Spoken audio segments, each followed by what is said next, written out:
こんにちは、カフアです。4月の購入品紹介をしていきたいと思います。4月は主にコーヒー豆よく買ったなっていう印象です。他にもドリッパーですとか生活用品何点か買いましたので、こちらを紹介していきたいと思います。よければ最後までご覧ください。それでは動画スタート。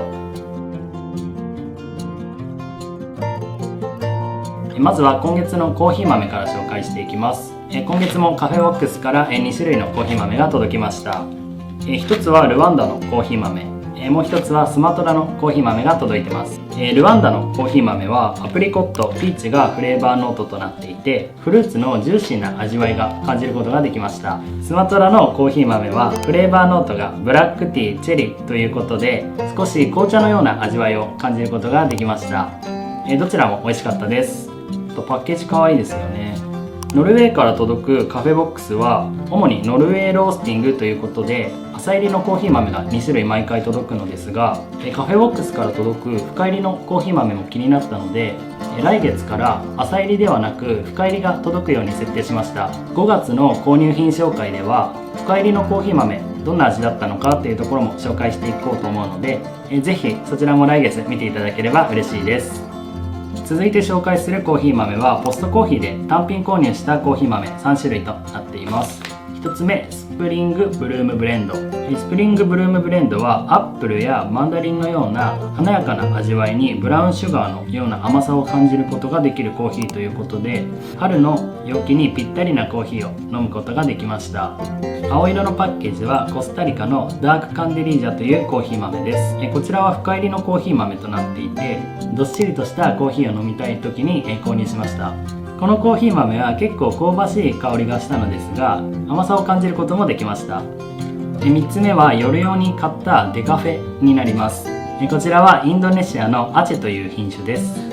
夕食後に飲むコーヒーはどうしてもカフェインをちょっと気にしてしまうことがあるので、デカフェは1個あった方がいいなということでこちらを購入しました。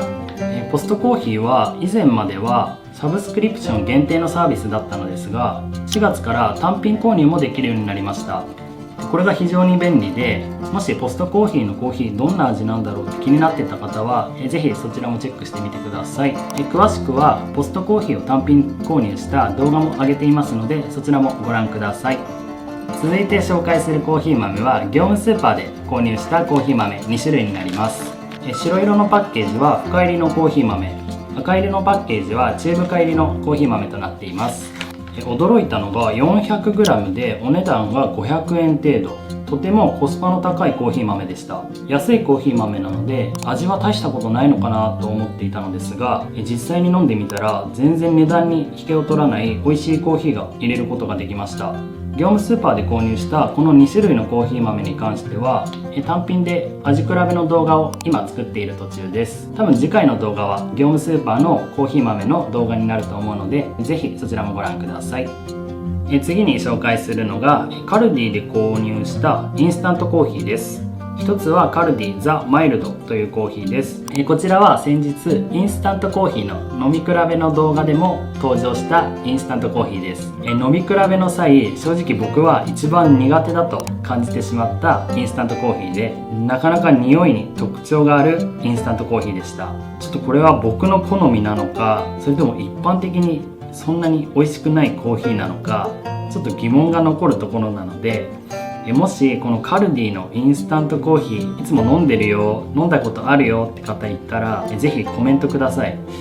続いてはこちらクライスカフェインレスコーヒー、こちらもカルディで購入しました。夜はデカフェのコーヒーを飲んでいるのですが、1杯取るためにハンドドリップするってなかなか大変に思うことがあるので、インスタントコーヒーでもカフェインレスなものが1個あれば便利だなと思い購入しました。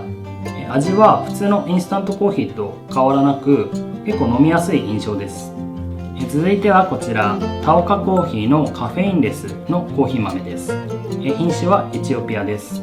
このコーヒー豆は結構開けた時から特徴的な香りがしまして、実際に飲んでみた時も焼き芋のようなちょっともったりとした甘い香りもしながら、フレーバーに書いてあるチェリー、オレンジのちょっと酸味を感じることもできました。美味しいカフェインレスコーヒーを探していて、今回はこちらのタオカコーヒーを飲んでいたのですが、なかなか他では感じることができない面白い味でした。続いてはこちら折り紙ドリッパーのエア S サイズです。ついに買えました折り紙のエアーです。ブラック。うちではすでに折り紙ドリッパー S と M を持っていて、折り紙って陶器でできてるんですよね。なので結構取り扱いが慎重になったり、実際ちょっとこっちに関してはひびが入ってしまっているので、結構丁寧な取り扱いをしていました。今回購入した折り紙エアーは樹脂でできています。なのでよくホームページとかでもキャンプなんかにもいいですよみたいな紹介がされていて、落としても大丈夫なようなことを言っていました。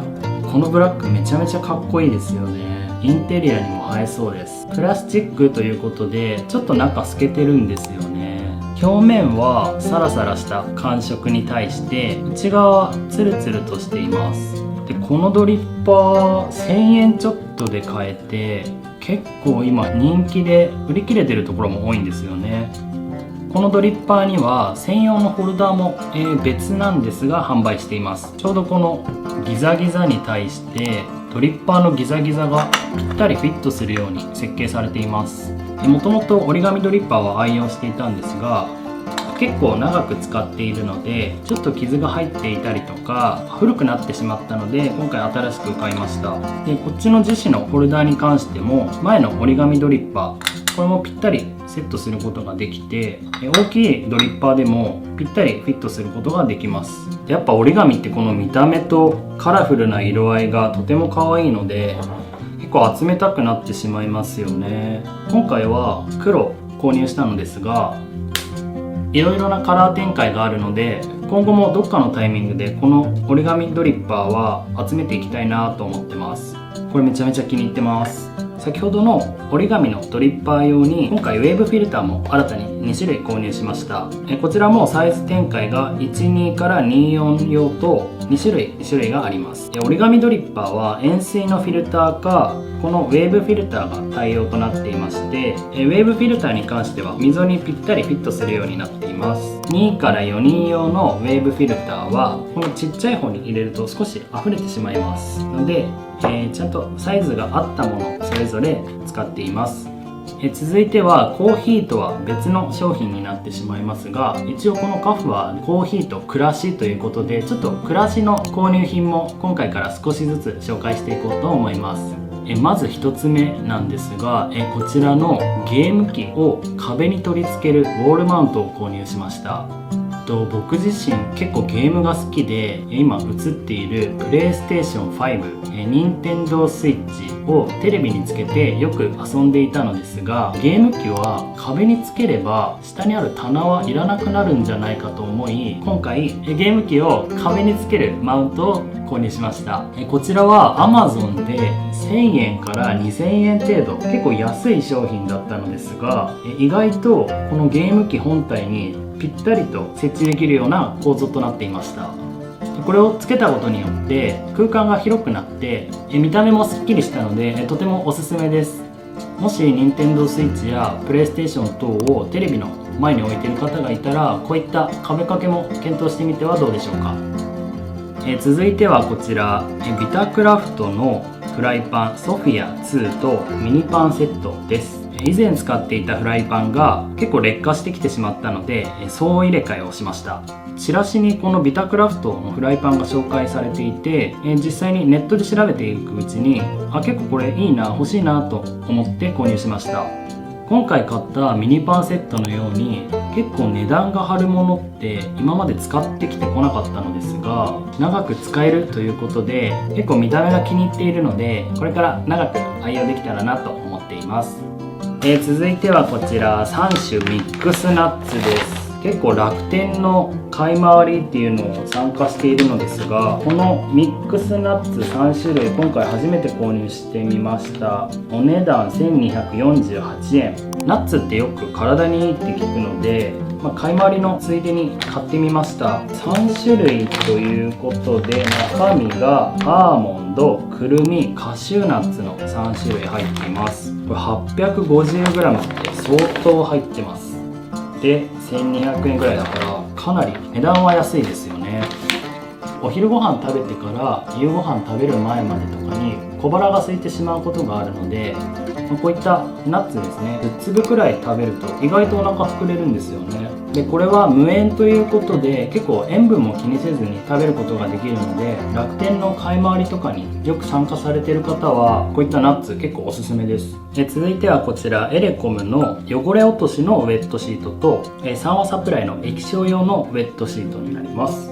こちらの2つもわざわざ紹介するほどのものではないかなと思ったんですが、一応紹介してます。結構この汚れ落としのシートに関してはもう詰め替えで何回かヘビロテしていって結構パソコンを使って、キーボードとかマウスに手汗ですかね、なんかちょっとした汚れついてしまった時とかテーブルもなんか食べかすみたいなのが残ってる時とかもこの汚れシートが意外と便利で、ちょっと掃除したい時にこれ1枚取り出して拭くみたいなことをしています。でもう片方の三和サプライの、液晶用のウェットシートに関しては、パソコンもそうですしテレビとかってなんかふとした瞬間に手つけちゃってなんか指紋が気になっていたり知らないうちについてしまった汚れみたいなのがちょっと気になったので購入しました。この液晶用ウェットシートに関しては除菌効果と帯電防止の効果も期待できるようでして、うちに関しては甥っ子とかが遊びに来た時によくテレビベタベタ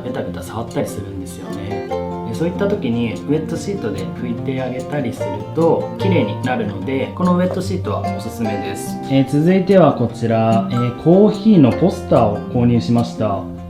買い物に行った際にニコアンドに寄ったらコーヒーのポスターが売っていて、これ部屋に欲しいなって思って買いました。ポスター自体は500円ぐらいで購入して額縁を後から買ったんですよね。これは Amazon で1000円くらいだったので合わせて1500円ぐらいか。ちょっとでも撮影をしてる部屋が鮮やかになればいいなと思って購入しました。はい、いかがでしたでしょうか。何か気になる商品ありましたかね。